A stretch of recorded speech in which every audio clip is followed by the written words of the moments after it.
హరి ఓం. మాతృభ్యో నమః, పితృభ్యో నమః, ఆచారదేవేభ్యో నమః, ఋషిభ్యో నమః, గురుభ్యః నమః. ప్రియమైన యూట్యూబ్ శ్రోతలారా, దాదాపు 18,000 మంది నేటికి చూడగలిగారంటే నాకెక్కడ లేని ఆనందంతో పాటు ఉత్సాహం వస్తుంది. ఇంకొకటి, నేను అమెరికా కెనడాల నుంచి 3 వచ్చారు. సంతోషదాయకం. వారు కెనడా బ్రాహ్మణ సంఘ అధ్యక్షురాలు ఒక ఆమె. వాళ్ళ శిష్యులకు చెప్తే ఇది 1000 మంది చూస్తారట. సరే, మనం ఏ పలుకుబడి లేకున్నా మనకు అమ్మ ఆశీస్సులు ఉన్నాయి కాబట్టి ఈరోజుకు 18,000 అయితే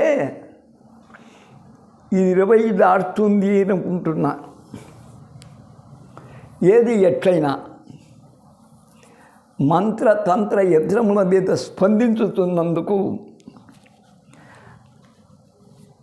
చాలా ఆనందం. స్వరదేవతా రహస్యం చాలా వరకు మీ చేతుల్లో పెట్టాను. కారణం, నేను ఋగ్వేదిని. ఋగ్వేదానికి వాణి హిరణ్య గర్భులు మాకు అధినాయకులు. అందుకై ఆ సరస్వతి రూప లలిత అనుగ్రహంతో ఇంత మాట్లాడుతూ ఉన్నా. కానీ ఇలా చెప్పుకుంటూ పోతే హల్లులో కూర్చుంటే 10 రోజులు పడుతుంది. చెప్పవలసింది ఎంతో సాహిత్యం మిగిలింది. అందుకై సంగ్రహంగా చెప్పాను, చూడండి. ఇక హల్దేవతను సంగ్రహంగా పరిచయం చేస్తాను. కకార దేవత భూత విన్యాసిని. భూతముల యందు ప్రతి భూతములో ఆమె వసిస్తుంది. శ్వేతవర్ణ కకారం, చతుర్భుజ, ఎందుకంటే కకారం పరమశివుంది కూడా. గజారూఢ, ఈమెను కళారూపంలో చూస్తే తపినీ కళ అంటారు. అంటే తపింపజేయునది. ఒక్క తపస్సులో ఏకాగ్రత కుదురుతుంది. ఖా అంటే మరి ఖా దేవత, ఈమె ఖజ్యోతిని.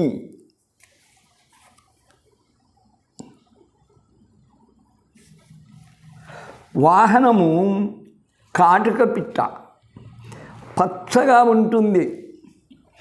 ఈమె తాపిని కళ. అక్కడ తపిని, ఇక్కడ తాపిని, రెండు సమానమే.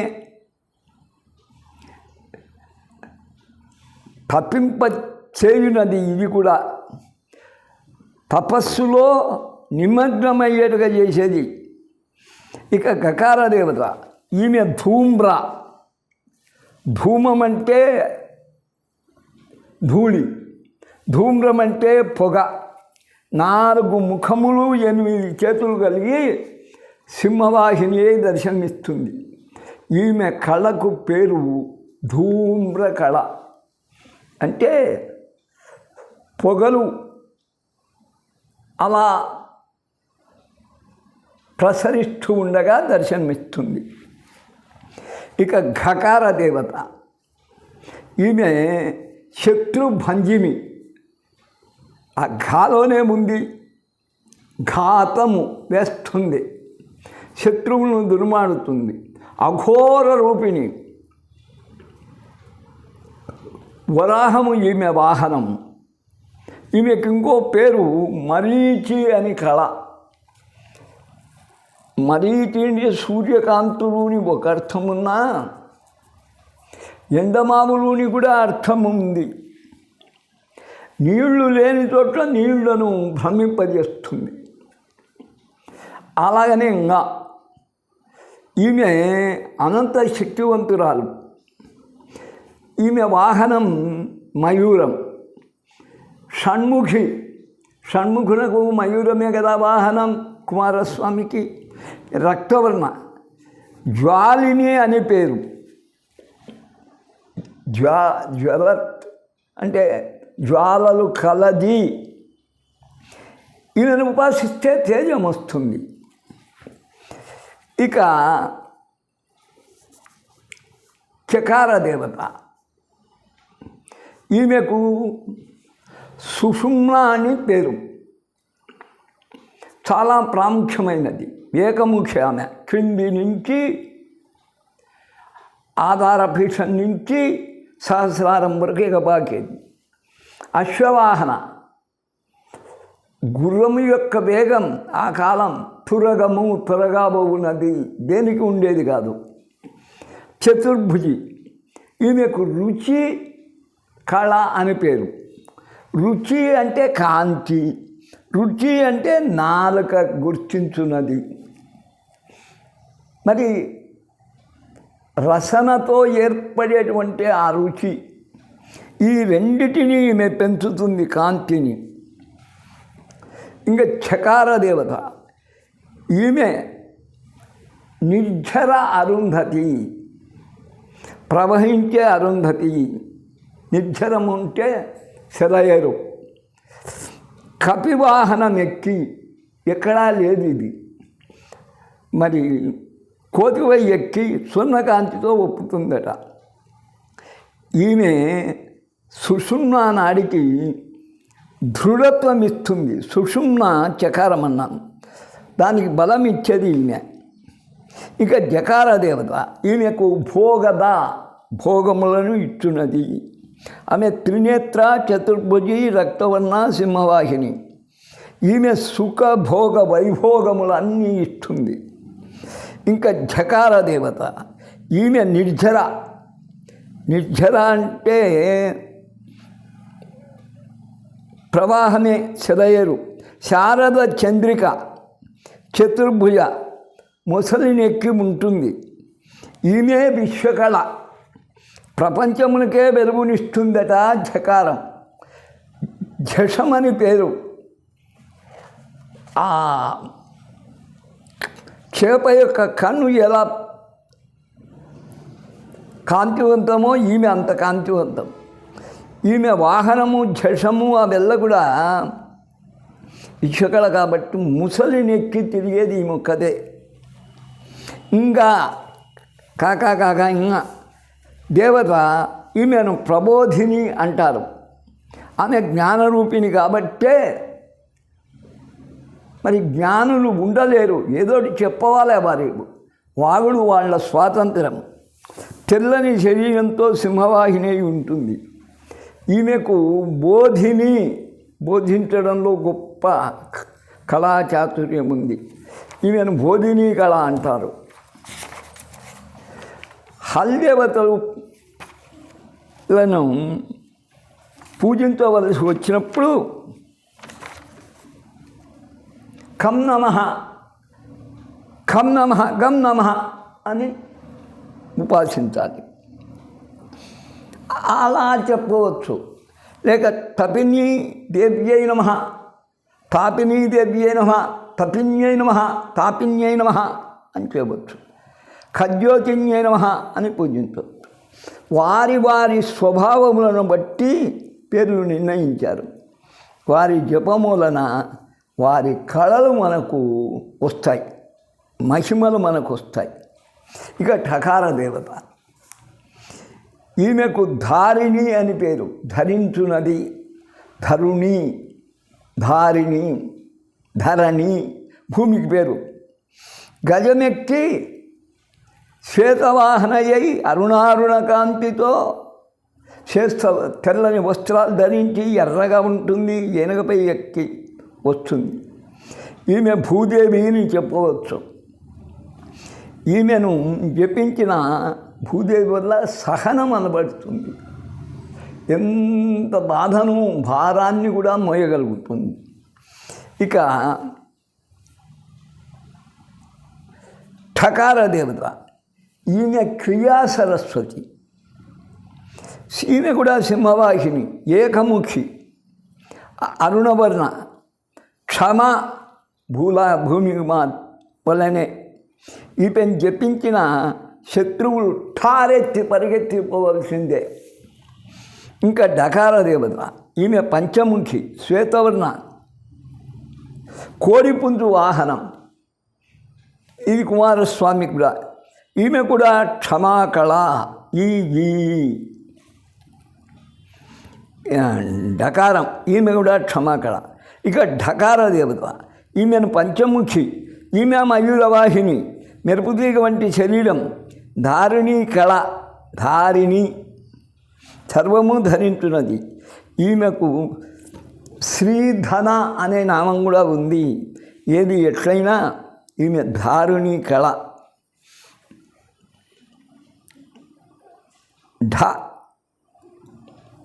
ఈ ఢకార దేవతతో గుండె గుబేరమంటుంది, డబడబ గుండె ఆడుకుంటుంటూ ఉంటుంది కదా. అందుకే ఈమె శత్రువులు నిర్మూలించడంలో ఈమె కూడా గట్టిది. ఈమెను ఉపాసిస్తే ఢంక బజాయించినట్టు వాళ్ళ అభిప్రాయాన్ని గట్టిగా చెప్పగలుగుతారు. ఇంకా అణకార దేవత, అనంత శక్తివంతురాలు. అనంత శక్తి కూడా అరుణారుణ, మయూరవాహిని, ఏకముఖి, చతుర్భుజి, బోధినీ కళ అని ఈమెకు పేరు. ఈమె కూడా జ్ఞానాన్ని ప్రసరింపజేస్తుంది.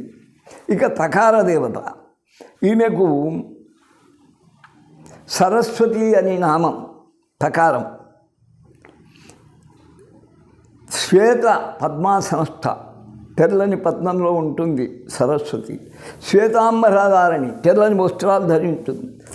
ఈమె విశ్వకళ. ఈమె కూడా విశ్వకళ, ప్రపంచానికే వెలుగునిస్తుంది, తేజోప్రదాత. ఇక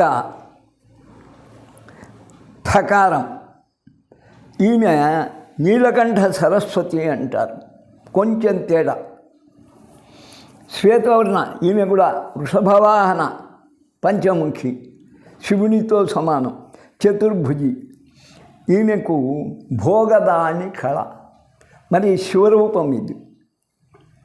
ఈశ్వర సర్వ ఈశాన చెప్పుకొని ఐశ్వర్య ప్రదాత కూడా. మరి విభూతిర్భూతిరైశ్వర్య, విభూతిని ప్రసాదించే, విభూతి పూసుకున్న ఆ మహాత్ముడు కనపడతాడు. మనం అనుకుంటాం సర్వభోగాలు ఆయన అనుభవించకపోయినా ప్రసాదిస్తాడు. ఇక్కడ మీరే చూడండి, నిన్న అమెరికా వారు, కెనడా వాళ్ళు ఎన్ని ఫలాలు తెచ్చారు. దాడిమి ఫలాలు, సీమ ఫలాలు, యాపిళ్ళు, చీనిమ్మ, దానిమ్మ, ద్రాక్ష, అరటి, ఇన్ని తీసుకొస్తే ఒక్కటి నోట్లో వేసుకున్నానా, ఒక్కడికి అయికొన్నానా. ఇదో వాళ్ళంతా కలిసి ఒత్తిడి చేసి వారికి రేపు వైశాఖ శుద్ధ పౌర్ణిమ రోజు దీక్ష ఇచ్చి 2 రోజులు వారికి శాక్తేయ నామము ప్రసాదించపోతూ ఉన్నాను పూర్ణ దీక్షతో. ఇప్పుడు ఒక్కడే నాకు శిష్యుడు అటువంటి వాడు. 4-5 నేను ఆ రోజు పూర్ణ దీక్ష ఇవ్వబోతూ ఉన్నాను. నా అంతటి వారు కాగలుగుతారు. చెప్తాను, ఒరే ఈ గ్రంథం మాత్రం బోధిస్తున్నాను, అన్నీ విని రండి. అక్కడికి మీరు నాలో ఒక 100 వంతు జ్ఞానులు అవుతారు. చాలా అక్కడికైనా నేను ఉపదేశిస్తాను. భవిష్యత్తు మీది దండిగా ఉంది, పిల్లలు కనుక చాలా అభివృద్ధికి వస్తారు అని ఆశీర్వదించాను. అది నిన్న వాళ్ళు నాకు దయచేసింది స్ఫటికాక్షమాల. ఇదొక్కటి స్వీకరించాను. ఎందుకంటే ఓ 24 ఏళ్ల నాడు కాశీలో నేను తెచ్చిన స్ఫటికాక్షమాల మొన్న ఒక రాజకీయ నాయకునికి దత్తం చేయబడింది. అది వేసిన మరుసటి రోజే ఆయనకు మంత్రి పదవి వచ్చింది. ఇది సంతోషదాయకం. అందుకని వారు ఇస్తుంటే ఇంకా కాదనలేకపోయాను. ఈ రుద్రాక్షమాలలు, ఈ తులసిమాలలు, వీటికన్నా స్ఫటికాక్షమాల సరస్వతికి ఇష్టం. జ్ఞానప్రదాత అయినటువంటి ఆ సర్వజ్ఞునికి ఇష్టం, సర్వేశ్వరికి ఇష్టం అని దాన్ని మీ ముందు ఈరోజు ధరించాను. మళ్ళీ దినం ధరించను. చూసుకోండి. అష్టమాలాధారి కంఠమాలగా చేసుకున్న మీ గురువుగారిని దర్శించి నమస్కరించుకోండి. అన్ని విద్యలు వస్తాయి. ఇక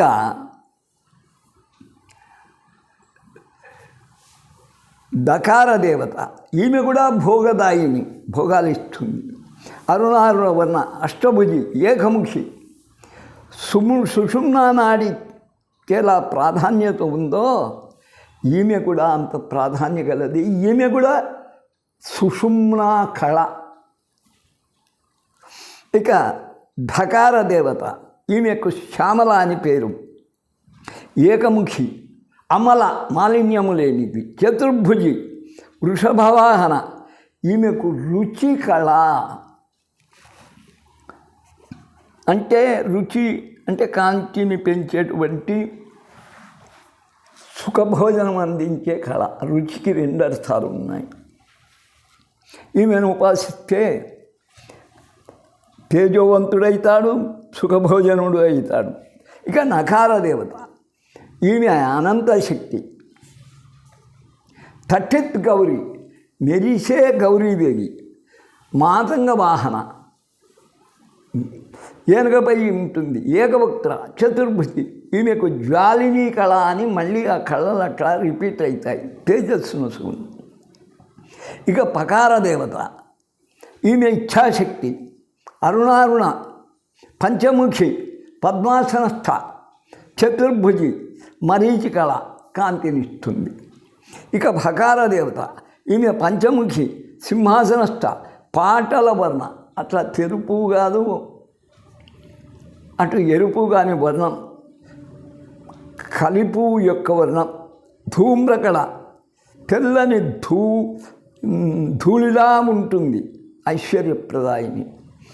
ఇక బకార దేవత, ఈమెకు శ్యామల అని పేరు. అదే 12 అయినాక మళ్ళీ ఇట్లా రిపీట్ అవుతాయి. ఏకముఖి, వృషభవాహిని, చతుర్భుజి, తప్పిని కళలతో ఉప్పును.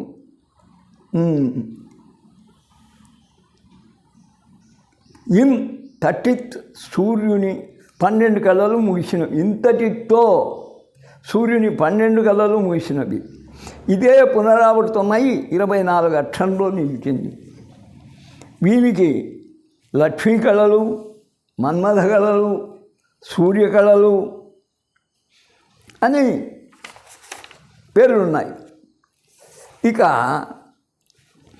మకార దేవత, ఈమె విద్యాశ్యామల, స్ఫటికవర్ణ, అశ్వముఖి, ద్విభుజి, వీణానాద ప్రియ. ఈమె సూర్య అగ్నికళలలో చేరదు. అటు సూర్యకళలలో చేరదు, అగ్నికళలో చేరదు, మధ్య నిలిచి ఉంటుంది. ఈ వర్ణము లెక్కిస్తే సంస్కృతంలో 150 అని 51 అక్షరాలు అవుతాయి. గుణించకపోతే తీసి పారేస్తే ఏమవుతాయి? 50 అక్షరాలు అవుతాయి.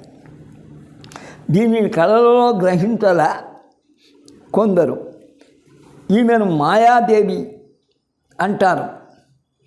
పంచమకార ప్రియ, మా అంటేనే అని భావించి దూరంగా ఉంటారు.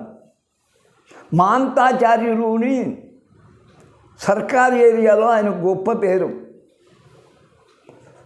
పంచమకారాలు అంతమొందించారు అని శిష్యులు చెప్పుకుంటారు. అంటే మధ్యము, మాంసము, మత్స్యము, మైథునము, ముద్రలు. కానీ ఆయన 4 పరిత్యజించాడే కానీ ముద్రలు పరిత్యజించలా. అభ్యలేక చెప్తున్నారు. మాంతాచార్యుడు ఉంటే మాను అంతమొందించాడు. అదే ఆయన గొప్పతనం. శిష్యులు అర్థం చేసుకోలేకుండా ఉన్నారు. నేను కొట్టుకునేది అది. మా అంటే మాయ, మా అంటే మమత. ఈ మమతలోనే కదా మనకు మాధుర్యం ఉండేది. ఆ మకారాన్నే వదిలేస్తే, ఉచ్చారణలోనే లేకపోతే మాకు ఆ స్ఫురణ వద్దు, మధ్యము స్ఫురణ వద్దు అనుకునేదానికన్నా మానే అక్షరాన్ని పరిత్యజించి 50 కళలుగా నియమించినాడు, నిరూపించాడు అని దాని అర్థం. ఊరిక తిక్కగా పంచమకారాలను ద్వేషించాడు. భాస్కర్ రాయల మీద ఆయనకు సరైన అభిప్రాయం ఉండకపోవచ్చు. ఆయనకు ఉండకపోయినంత మాత్రంతో భాస్కర్ రాయల కీర్తి తరిగింది అంటే నేను ఒప్పుకోను. భాస్కర్ రాయలను అనుసరించేవారు 80% ఉన్నారు. మాంతాచార్యులు ఎంత చెప్పినా ఆయన్ని అనుసరించేవారు 20%. అందుకై మకారమును మధ్యనే వదిలేస్తాం. అది అగ్నికళలలో వద్దు, సూర్యకళలలో వద్దు.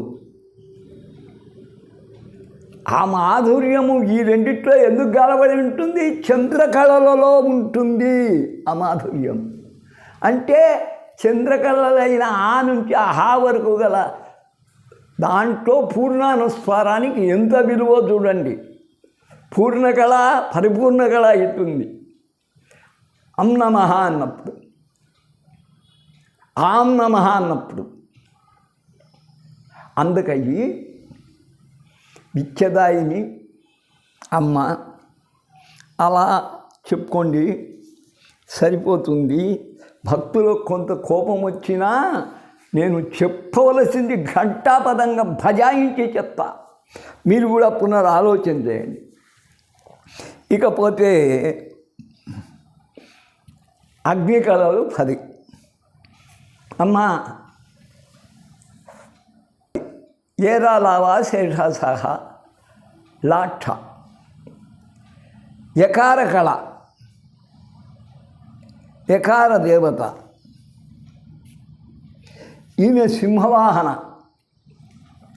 ఏకముఖి, అష్టభుజి, శ్వేతవర్ణ, తెల్లగా ఉంటుంది. ఒక ముఖము, 8 చేతులు, సింహవాహన, ధూమరూపిణి. ధూమం అంటే పొగ. ఈమెను ధూమార్చి, పొగతో కూడిన మంట. అర్చి అంటే కళలో శిఖ, అగ్నిశిఖ, పొగతో కూడిన శిఖ ఈమె. ఇక రకార దేవత, ఈమెను రేచిక అంటారు. ఈమెకు 5 ముఖాలు, సింహవాహన, అష్టభుజి, శ్యామల వర్ణ. ఆమె తెలుపు అయితే ఈమె నలుపు రా. అరుణారుణ వస్త్ర, ఊష్మకళ, ఉక్కబోయిస్తుంది. ఇప్పుడు చూడండి, ఎండకాలం సాయంకాలం అయితే గాలి, తెలంగాణలో అయితే పిడుగులు పోయడం, ఇష్టం వచ్చినట్టు ఎండగాయడం, ముక్కబోయడం. ఇది ఈమె మహిమే. ఈమెను స్మరించిన మాత్రంతో విద్యుత్తు పోయింది. స్మరిస్తూ ఉన్నాను, అప్పుడు విద్యుత్తు పోయింది, ఎలక్ట్రిక్ పోయింది. బోధించు నేను, రాయువాడు శిష్యుడును ఉక్కకు లోనైనాం, ఉక్కిరి బిక్కిరి అయినాం. ఆమెను నిందించుట, ఈమె రాస్తున్నాం, ఉక్కబోయిస్తుంది, ఈమె చిన్నది కాదు అనుకున్నాం. నిందించుటతో ఆమె ఏమనుకుందో మరలా దగ్గరికి వచ్చింది. ఇక లకార దేవత ఈమె మోహిని, స్వర్ణవర్ణ, షణ్ముఖి,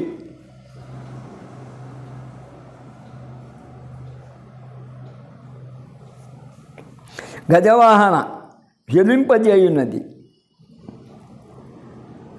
అందుకై ఈమెకు జ్వాలిని కళ. ఈమె స్ఫటిక దేవత, స్ఫటికంలాగా ఉంటుంది. పద్మాసనస్థ, ఏకముఖి, చతుర్భుజి, అరుణారుణవన్న. ఈమె జ్వాలిని కళ. వా అయిపోయింది. ఇంకా శకారం దేవత, ఈమె మంగళగౌరిని పెట్టుకుంటుంది. శం అంటే శాంతి, సౌఖ్యం, శంకరుడు, శంభువు అట్లా.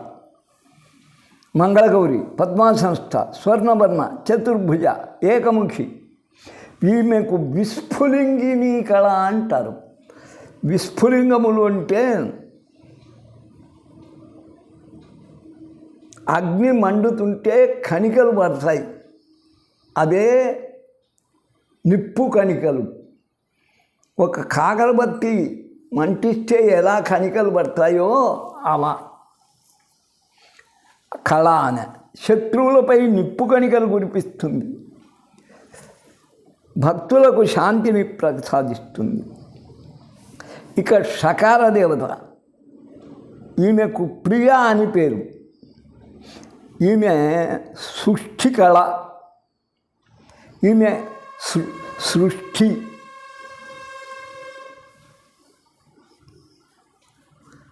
సృష్టి కళ అంటే శ్రేయము కూర్చును. ఈమె హంసవాహిని, అరుణవర్ణ, చతుర్భుజి, ఏకముఖ, బంగారు వస్త్రాలు ధరిస్తుంది. ఈమె లక్ష్మీ స్వరూపము సకారం. ఇక సకార దేవత, ఈమె సిద్ధిక్రియ, పాటల వర్ణ తెలిపే అనుకోండి. శ్వేత పద్మాసన స్థిత, రాయసకాండలు అన్నీ తప్పులే. పద్మస్థిత, చతుర్భుజి, ఏకముఖి, సురూపా కళ, మంచి రూపమైన కళ సకారం. సానించే కదా సౌందర్యం వచ్చింది, అది సురూపా కళ. ఈమెను సేవించిన సౌమ్యము, సౌందర్యము, లావణ్యము లభిస్తాయి. ఇక హకార దేవత, ఈమెకు అధ్యాయిని అని పేరు. మతంగ వాహన, పాటల వర్ణ, కపిలా కళ. కామధేను వలె వరవర్షాన్ని కురిపిస్తుంది. ఈమెను పూజిస్తే జ్ఞానాన్ని ప్రసాదిస్తుంది.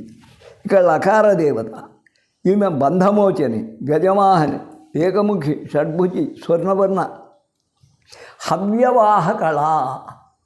హవ్యవాహనుడు అంటే అగ్నికళ. మరి ఈమె యజ్ఞం గుండమున దేవతలకు సహకరిస్తుంది. అందుకై ఈమెను స్వహ అంటారు. ఇక క్షకార దేవత, ఈమె మాయామాలిని, పంచముఖి, సింహవాహిని, చతుర్భుజి, పాటల వర్ణ. ఈమె హవ్యవాహ కళ. ఆమె హవ్యవాహం. ఈమె పితృదేవతలకు సహకరిస్తుంది. హవ్యవాహం. దైవకార్యమునకు స్వాహకారము తోను, దైవకార్యము స్వాహకార్యముతోనూ నాకు అన్నీ తప్పులే.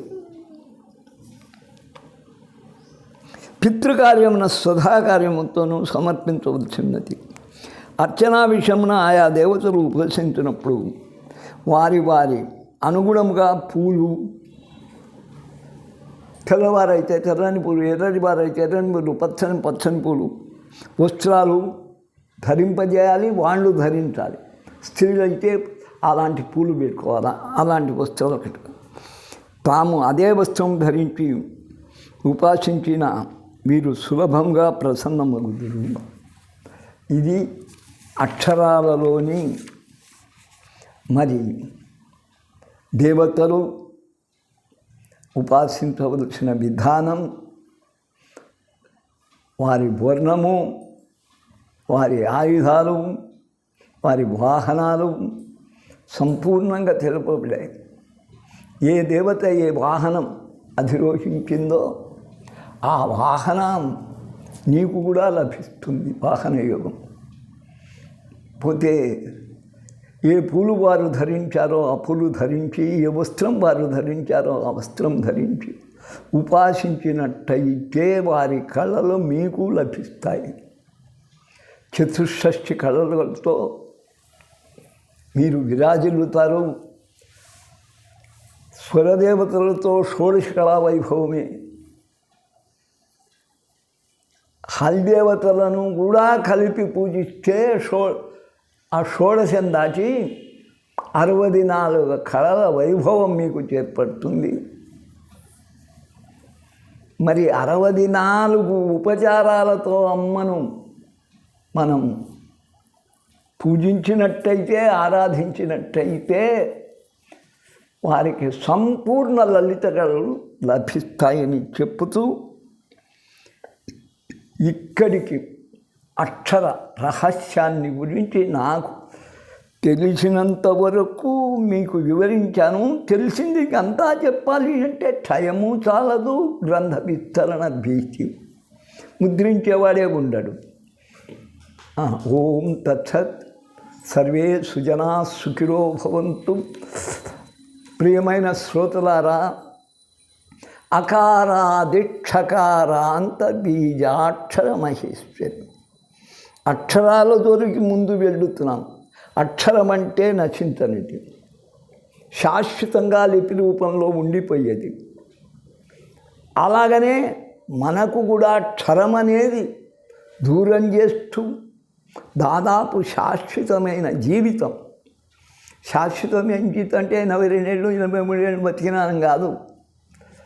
తన అనంతరం తన కీర్తి ఎంతకాలం ఉంటుందా అని ఆలోచించడం. నేను అనుకుంటుంటే ఇక ముసలివాడిని అయిపోయినా నేను ఉపన్యసిస్తే యూట్యూబ్లో పెట్టు, ఇక్కడ పెట్టు, మన గుడికి వచ్చేటోళ్ళు వాళ్ళు వీళ్ళు కలిస్తే ఆమె మన నీ పేరమ్మా భావ్య గ్రూపులో ఉన్న వాళ్ళు ఎంతంటారు? 2000 మందికి గుర్తుపెట్టుకోవచ్చు, అంతకన్నా నేనేమి చేయను. భవ్యకు ఆశ్చర్యం కలిగేట్టుగా నాకు ఆశ్చర్యం కలిగేట్టుగా 18,000 చూస్తూ ఉన్నారు. ఈ ఎండల కాలంలో కూడా వింటూ ఉన్నారు అంటే ఎంతో ఆనందం కలుగుతుంది.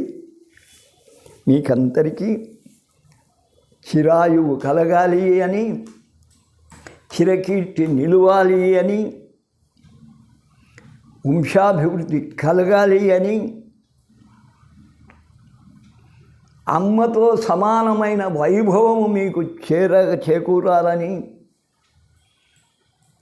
అమ్మ సామీప్య సారూప్య ఇవెల్ల కూడా సాయుధ్యములు మీకు లభించాలని ఆశిస్తూ ఈ దినానికి మీ గురువుగారు ఆశీర్వాదాలతో సెలవు తీసుకుంటున్నాడు. ఓం తత్సత్.